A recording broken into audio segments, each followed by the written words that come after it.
माजी गृहमंत्री अनिल देशमुख यांच्यावर आता सीबीआयनं गुन्हा दाखल केलेला आहे आणि गिरीश महाजन यांना खोट्या केसेसमध्ये अडकवण्यासाठी पोलीस अधीक्षकांवर दबाव होता अशा आशयाचा त्यांच्यावर गंभीर आरोप आहे। आपल्यासोबत गोपीचंद पडळकर, आपण त्यांच्याशी बातचीत करणार आहोत। किती गंभीर वाटतो आरोप?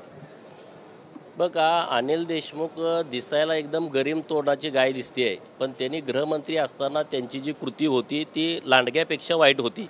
कारण मी त्याचा अनुभव घेतलेला आहे।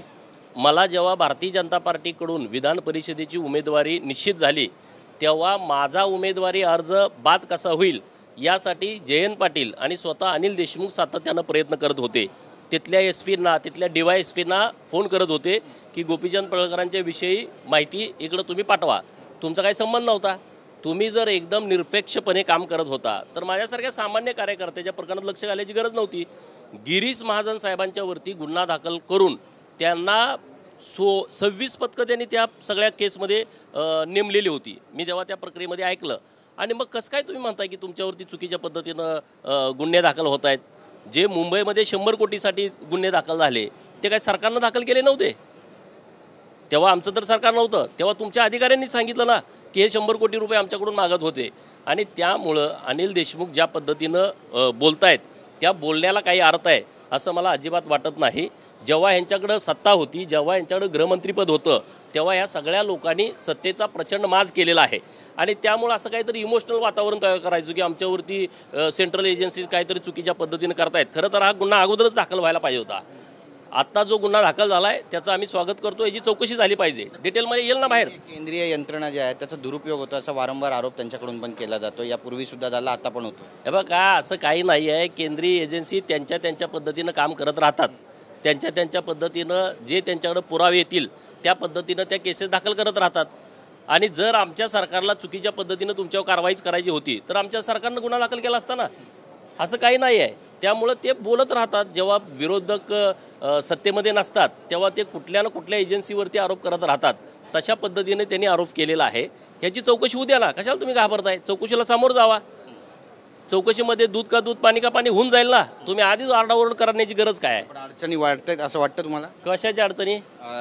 सीबीआय चौकशीमध्ये अडचणी वाढतील। चुकीचं केलं असेल तर अडचणी वाढणार ना। चुकीचं केलं नसेल तर तुम्ही सांगा, तिथं पुरावे द्या। मी दबाव टाकला नाही, मी कारवाई करण्याचे आदेश दिले नाहीत। सगळ्यांची चौकशी होईल ना, अधिकाऱ्यांची पण चौकशी होईल, त्यांची चौकशी होईल। त्यात तुम्ही उत्तर द्या ना। मीडियात उत्तर द्यायचं, लोकांना काहीतरी वेगळं सांगायचं त्यापेक्षा तुम्ही सीबीआयला उत्तर द्या जे केस दाखल झाले त्यामध्ये।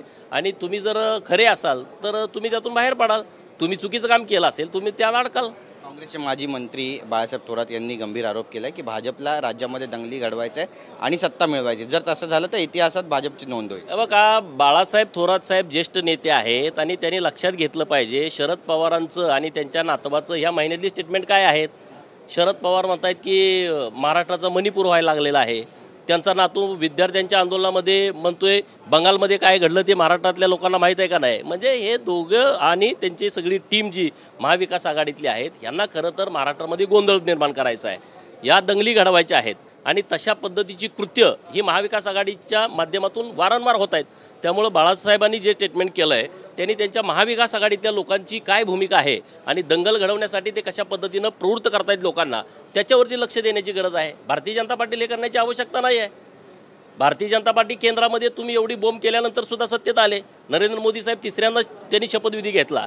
आम्हाला असल्या गोष्टीची काही गरज नाही आहे। आम्ही विकासाभिमुख आमचं सरकार योजना आणतंय, लोकांच्या मध्ये जात आहे। आज लोकांचं मोठ्या प्रमाणामध्ये तुम्ही इतका गोंधळ घालून, इतकं महाराष्ट्राचं वातावरण जातीय तेढ निर्माण करून, सामाजिक सलोखा बिघडवून जे वातावरण खराब केलं होतं त्यातून आता लोक परत उभारी घेऊन महायुतीच्या बाजूने ठामपणे उभं राहताना दिसत आहेत। मुख्यमंत्री पद महाविकास आघाडीमध्ये कुणाला मिळेल याबद्दल बरीचशी चर्चा रंगते। शरद पवारांचं स्टेटमेंट होतं की आत्ताच मांडणी करण्याची गरज नाही आहे, ज्याच्या जास्त जागा त्यानंतर त्याचा मुख्यमंत्री होईल असं। तर संजय राऊत म्हणतात की मुख्यमंत्री पदात कुणाला मिळेल हे जनता ठरवेल। याकडे नेमकं कसं पाहता? बघा, शरद पवारांचं जे स्टेटमेंट आहे की ज्या पक्षाचे आमदार जास्त निवडून येतील त्यांचा मुख्यमंत्री होणार। आणि जेव्हा 1999 ते 2014 हे आघाडीचं सरकार होतं तेव्हा शरद पवारांच्या राष्ट्रवादीच्या जागा जास्त असताना सुद्धा त्यांनी मुख्यमंत्रीपद घेतलं नव्हतं। उद्धव ठाकरेंनी ह्याबद्दला बोध घेतला पाहिजे की त्यांना उद्धव ठाकरे साहेबांना मुख्यमंत्री पदाचा चेहरा होऊ द्यायचं नाही, त्यांना मुख्यमंत्री पदावरती त्यांना बसू द्यायचं नाही। म्हणजे हे तुमची स्वप्न आहेत, तुमची सत्ता तर येणार नाहीत परंतु त्यांचा आता वाद सुरू आहे. त्यामुळं आता उद्धव ठाकरेंचे जेवढे लाड भारतीय जनता पार्टीनं पुरवले तेवढे लाड महाविकास आघाडी पुरवेल अशी परिस्थिती नाही आहे. महाविकास आघाडीला जेवढं अपेक्षित होतं तेवढं त्यांना मिळालेलं आहे, लोकसभेमध्ये मिळालेलं आहे. भारतीय जनता पार्टी आणि शिवसेनेची युती तोडण्यामध्ये ते यशस्वी झाले आणि त्यात ते आता पोळी भाजून घेत आहेत. आता त्यांना उद्धव ठाकरेंचा जो त्यांना फायदा होणारा होता तो विषय पूर्णपणे संपलेला आहे. त्यामुळं ते आता उद्धव ठाकरेंना बाजूला करतायत आणि संजय राऊतांच्या बोलण्याला काडीचं महत्त्व नाही आहे. तुमच्या जागा निवडून येणार किती? महाराष्ट्रातली आता परिस्थिती किती आहे? ग्रामीण भागामध्ये तुमच्याकडे उमेदवार कुठं आहेत? परिस्थिती तशी नाही आहे. सांगलीसारखा तुमचा शिवसेनेचा उमेदवार महाविकास आघाडीतला त्या बिचाऱ्याचं डिपॉझिट जप्त झालं. ह्याचा विचार आता त्यांनी करण्याची आवश्यकता आहे. एक शेवटचा प्रश्न आहे. एस टी कर्मचाऱ्यांचा जो मुद्दा होता, त्यांनी या ठिकाणी एस टी बंद ठेवू असं सुद्धा म्हटलं होतं, पण आता नेमकी परिस्थिती काय आहे? कारण आता भविष्यामध्ये पुन्हा एस टी बंद होईल का? कारण बरेचसे आरोप तुमच्यावर पण करण्यात आले, सदावर्तेवर पण करण्यात आले आणि आतमध्ये बैठकीमध्ये भांडणं झाली, ती मुख्यमंत्र्यांनी थांबवली अशी पण माहिती मिळते. बघा, एस टी कर्मचारी पूर्णपणे समाधानी आहे. एस टी कर्मचाऱ्यांच्या मागणीला सरकारनं पूर्णपणे समर्थन दिलं. 6,500ची भरघोस वाढ केलेली आहे. त्यामुळे एस टी कर्मचारी खूप खुश आहे आणि आम्ही सगळे समाधानी आहोत. धन्यवाद आमच्याशी बोलल्याबद्दल. कॅमेरा पर्सन प्रेम मात्रेचा गिरीश गायकवाड, TV9 मराठी, मुंबई.